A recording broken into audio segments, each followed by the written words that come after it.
A brief history of international trade. International trade has a very rich heritage steeped in humble beginnings. It started with the barter trade and went on to the mercantile system towards the end of the 17th century. Mercantilism promoted balanced trade that required the value of exports of a given country at any time to exceed that imports in the same period. Profitability was calculated based on the difference between exports and imports and was referred to as the balance of trade surplus. This system paid particular concern to the commodities comprising international trade. On this basis, exporting finished products was considered beneficial, but exporting raw materials was frowned upon. The reverse was also true, importation of raw materials being favored over that of finished products. The system was therefore highly interventionist, with governments seeking to manipulate international trading activities in their home country's favor. This led to the next stage of liberalism in the 18th century, during which Adam Smith wrote his book, The Wealth of Nations. This book explained the important role of specialized production, a theory that formed the foundation for David Ricardo's Comparative Advantage Theory. Comparative advantage is a law in economics that states that every country should specialize in a certain category of products to sell to others in export and import everything else for local consumption. This is what makes it possible for everyone around the world to access goods that might otherwise have been inaccessible.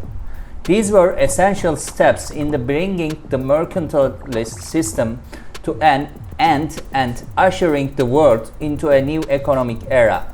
Towards the start of the 19th century, the world adopted professionalism, but this too died down after some time. By the year 1913, gold was an internationally accepted medium of exchange, and there was increased freedom for traders operating across borders. Even though the First World War temporarily reversed the situation, currency fluctuations and economic recession soon got things back to normal. In 1927, the League of Nations organized the World Economic Conference and oversaw the development of Multilateral Trade Agreement. With the time, countries realized that international trade organization regulations could not hold relevance for extended periods. This brought the rise of unique regulations and terms of trade for different countries that were updated every so often to keep up with changing trends. Congratulations! You have officially learned the basics of international trade and business for beginners. Now start booming and make the world your business. Also, if you would like to learn more about international trade, you can watch videos here on my YouTube channel. Now I would like to hear your thoughts. I want to make sure you get this and prove it to me. I want you to do a couple of things for me. 1.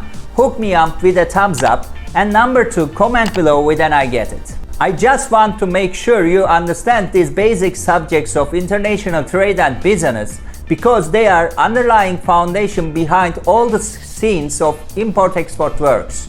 So comment below with an I get it, use the hashtag Team Murat if you are a part of Team Murat, and subscribe to my channel here. So go out there and make some trade, be confident and realize that you can export and import at the same time. Yes, make sure you catch some of the other videos over here.